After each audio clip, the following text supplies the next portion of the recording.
Good afternoon. Welcome to Georgetown University and Georgetown University Hospital. This week's reading is from the Baptism of the Lord, Luke 3, 15 through 17 and 21 through 22. The people were waiting expectantly and were all wondering in their hearts if John might possibly be the Messiah. John answered them all, "I baptize you with water, but one who is more powerful than I will come, the straps of whose sandals I am not worthy to untie. He will baptize you with the Holy Spirit and fire. His winnowing fork is in his hand to clear his threshing floor and to gather the wheat into his barn. But he will burn up the chaff with unquenchable fire." When all the people were being baptized, and Jesus was baptized too, he was praying. Heaven was opened, and the Holy Spirit descended on him in bodily form like a dove. And a voice came from heaven, "You are my Son, whom I love. With you I am well pleased." On March 31st, back in 1968, Dr. Martin Luther King delivered a pretty radical sermon to a mostly white, wealthy congregation not 2 miles from here, about in that direction, at the National Cathedral here in Georgetown, Washington, D.C. And he told the congregation that the war in Vietnam was immoral and that they were facing judgment for their willful blindness towards the poor and the sick and the hungry. It was a pretty stinging indictment of the system of power, and he had been preaching it with intensity. You see, folks, particularly those who are hooked into the rich and power system, and I know we're here in Washington, D.C., so forgive me, but I think this is true, don't really like radicals, and they don't like messages like that. And the system had had enough, and like the system that cut down John and Jesus 2,000 years before, the system cut down Martin Luther King 4 days later after that sermon at the Lorraine Motel in Memphis, Tennessee. Martin was a radical who demanded that rich people help poor people. But most people plugged in to wealth and power, again, don't like radicals. Radicals are dangerous. Jesus and John were radicals, and they were dangerous. So let's get back to our verse. How does a guy living out in the desert, wearing camel's hair, possibly intimidate or threaten the priests and the scribes and the rich and powerful people in that gigantic temple in Jerusalem? Well, it's because people were starting to notice him and people were starting to flock to them. John came along and said, you know what, you don't need a priest for God to forgive you and for God to love you. The priests and the scribes and the Pharisees back at the temple too, they're not digging what John has to say at all. Remember, they sent out spies constantly to find out who he was or who he thought he was. You see, temple and cathedral culture say that if you want to be forgiven, then you have to fit in. You have to go to the temple. You have to pay your taxes. You have to buy an overpriced, expensive animal to sacrifice. You have to show up in the right car, wear the right clothes, send your kids to the right school. Forgiveness and grace and love aren't free. They cost money. So along comes this John guy, and he says, you don't have to pay all this money. God's love and grace are as free as where? The water right here in the Jordan River. Like Dr. King would nearly 2,000 years later, too, John gives them a prescription for action, right? They ask him, what are we to do? And he says, don't extort money from the people. If you're a tax collector, collect the taxes that are owed. Reject the social and religious elites for a greater reward. Which gets us to Jesus. So I'm going to paraphrase priest and author Richard Rohr a little bit here. When he talks about Jesus going out and getting baptized in the desert, he says, this probably enrages the temple culture more than if he went right down there and took them on directly. Because in going out to the Jordan River, Jesus just bypasses them altogether. He just ignores them. Oh, sure, later on he'll go in and he causes a real scene, turning the money-changing tables, and he calls out the priests and the Pharisees for their hypocrisy. But when Jesus chooses the muddy waters of the Jordan River over that absolutely fabulous temple splendor, Jesus is once again making it very clear he is not a company man. Jesus says it's okay for John to pour water on top of people's heads and tell them that all their sins are forgiven. This is revolutionary stuff. Jesus' plan of action also runs smack in the face of the temple culture. Remember, he says the poor are actually closer to God than the priests. On the Sabbath day, he and his disciples pluck heads of grain and he eats them. He heals people on the Sabbath. Jesus tells us, feed the poor, clothe the naked, but pray in secret. Crazy stuff. Jesus says women have every much a right to stay in the living room with the men talking theology and leave the kitchen. Remember the story of Mary and Martha? Martha says, Master, please, tell Mary that she needs to help me prepare the meal. And he says, no, Mary has chosen what is better. Jesus is a man of action that completely upends the cultural and religious world, both then and actually now. In some ways, actually now too, right? I love how Dr. Prathis Hall, she's a professor of ethics at Boston University School of Theology, and she has a sermon, Encounters with Jesus from Dying to Life. And it's on the story in Mark 5:21 through 43. A lot of us are familiar with this. Jesus gets off the boat, and there's a powerful synagogue ruler named Jairus there. And Jairus is very anxious because his 12-year-old daughter is dying. And he desperately wants Jesus to come back to his house and heal his daughter.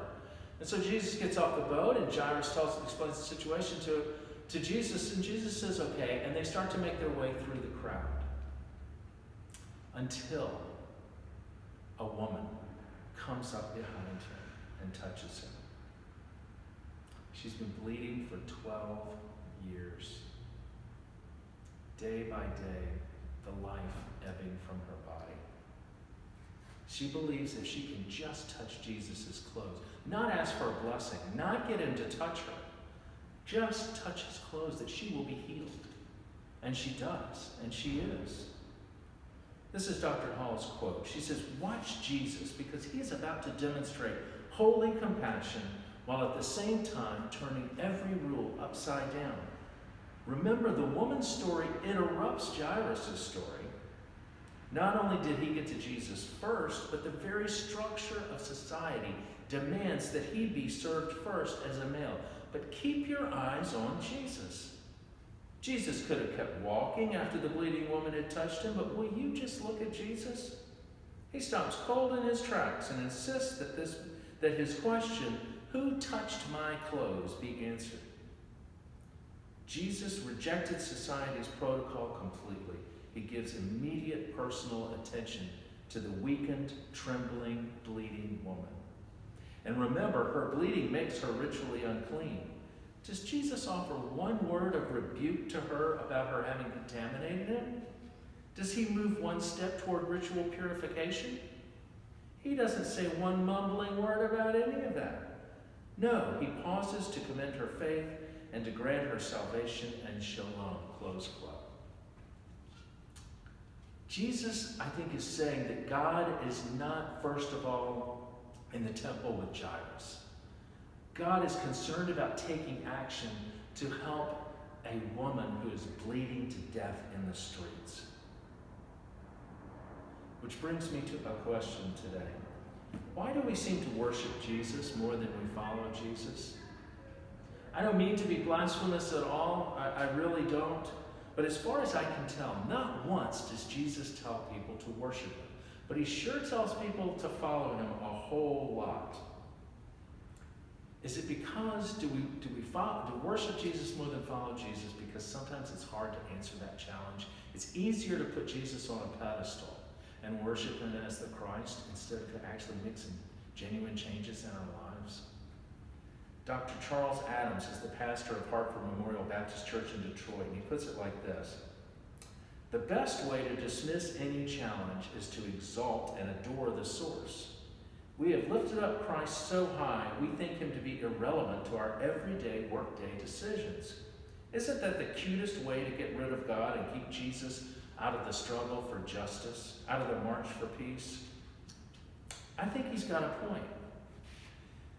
Maybe it is easier to put Jesus on a holy pedestal than answer that difficult question and that call for change in our lives. After all, Jesus made Jairus wait for a bleeding woman. He told Martha that Mary's place was at the table with the men, and he was supported financially by women. Would this mean that if we actually looked at Jesus, we might have women able to preach in every pulpit in America? In the world? If we shed our resistance to change and stop protecting our status or older traditions, what else might happen? I mean, I love Paul, but why do we sometimes always quote Paul instead of watching Jesus? At every step, it seems Jesus spreads the table wider and wider, and everyone gets included. What if we did the same, spread the table to everyone, no matter what? What would that look like? In closing, I'm not sure why this occurrence kept coming to me as I was writing this sermon. I had an experience while I was a hospital chaplain at Johns Hopkins University. And I had a patient. I visited an African-American woman. She was about 70 years old one morning.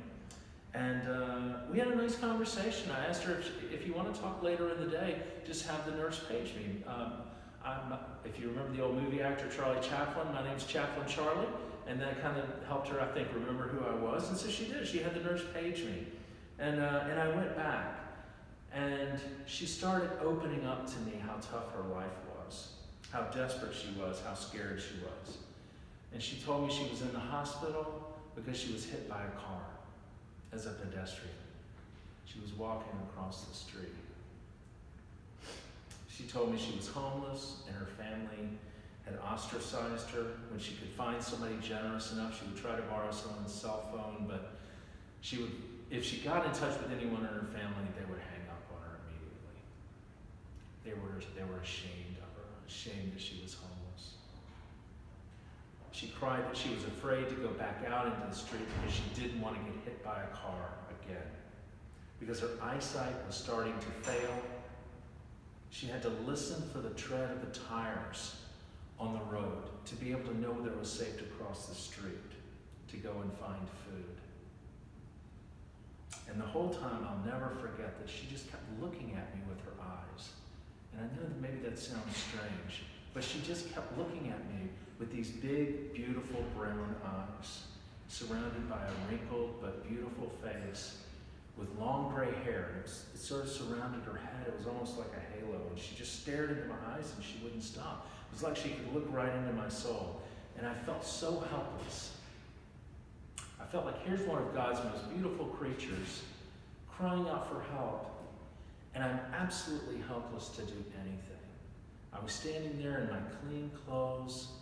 I'd just eaten lunch in the cafeteria, I think, and I felt embarrassed, and I was ashamed. I remember she was hoping to get another hamburger before she was going to be discharged, and I guess go back out onto the streets. All I could do for her was to listen to her, hold her hand, and try to look at her while she was staring at me, almost lovingly. She was staring at me almost like I was the one that had the problem, not her.